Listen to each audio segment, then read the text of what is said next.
और इस बीच आपको बता दें कि इजराइल की जानिब से लेबनान में जमीनी कार्रवाई शुरू करने के बाद हिजबुल्लाह ने बहुत बड़ा इजराइल को झटका दिया है। जी हां, हिजबुल्लाह के साथ जारी लड़ाई में इजराइल को शदीद झटका लगा है, शदीद धचका लगा है। हिजबुल्लाह के मुजाहिदीन ने दावा किया है कि गुज़िश्ता 3 हफ्तों के दौरान उसने अपने मुल्क में दाखिल होने वाले तकरीबन 100 इजरायली टैंक तबाह कर दिए हैं। यह बहुत बड़ा इजराइल के लिए झटका है, बेंयामिन नेतन्याहू के लिए बहुत बड़ा झटका है, क्योंकि हिजबुल्लाह के मुजाहिदीन ने बाकायदा खुद यह दावा किया है, उनकी तरफ से कहा गया है कि 3 हफ्तों से जब से लेबनान और इजराइल के दरमियान जंग चल रही है, जब से इजराइल लगातार लेबनान पर कार्रवाई कर रहा है, इस बीच हिजबुल्लाह के मुजाहिदीन ने इजराइल के तकरीबन 100 टैंक तबाह कर दिए हैं। जी हां, इजराइल के 100 टैंक तबाह करने का दावा हिजबुल्लाह ने किया है। दरअसल ये इजराइल के लिए न सिर्फ फौजी बल्कि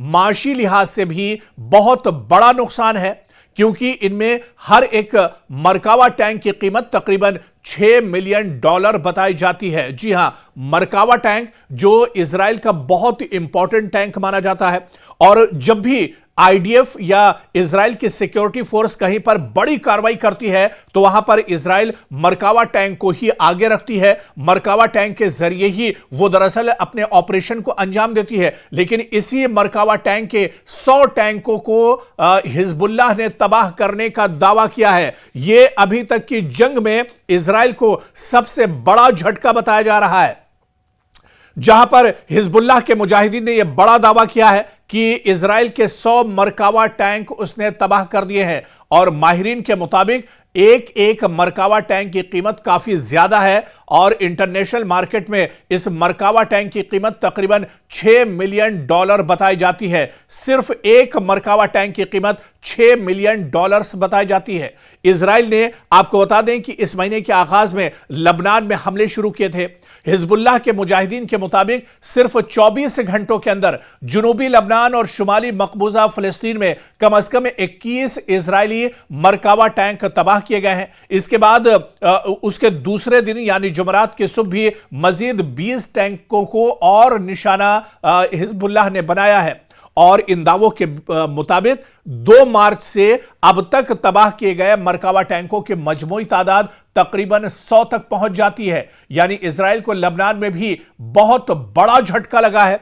हिजबुल्लाह के मुजाहिदीन जमीनी लड़ाई में काफी माहिर माने जाते हैं, जबकि इस बीच लेबनान की तरफ से तल अवीव पर रॉकेट हमले भी जारी हैं, जिसमें इजराइल के अंदर अफरा तफरी मची हुई है और लोग डर के शिकार हैं। आपको याद होगा कि लोग जिस तरह से ईरान की तरफ से और हिजबुल्लाह की तरफ से लगातार पूरे इजराइल पर हमले किए जा रहे हैं, ऐसे में यहूदी परेशान है, अपना मुल्क छोड़ने को परेशान है। एक रिपोर्ट इससे पहले हमने आपके साथ साझा की थी और इस रिपोर्ट में दावा किया गया था, उस रिपोर्ट में बाकायदा जो इजराइल का मीडिया है उसके मुताबिक यह खबर आई थी कि जो पढ़ा लिखा तबका है, जिसमें डॉक्टर्स, इंजीनियर्स या पीएचडी होल्डर्स, जो सीनियर और जो पढ़ा लिखा जो दानिश्वर तबका इजराइल के अंदर यहूदियों का है, वो अब इजराइल छोड़ने पर मजबूर हो गया है और वो अब इजराइल छोड़कर दूसरे ममालिक का रुख कर रहे हैं। इजराइल में लोग परेशान हैं। बेंयामिन नेतन्याहू की सरकार पर लगातार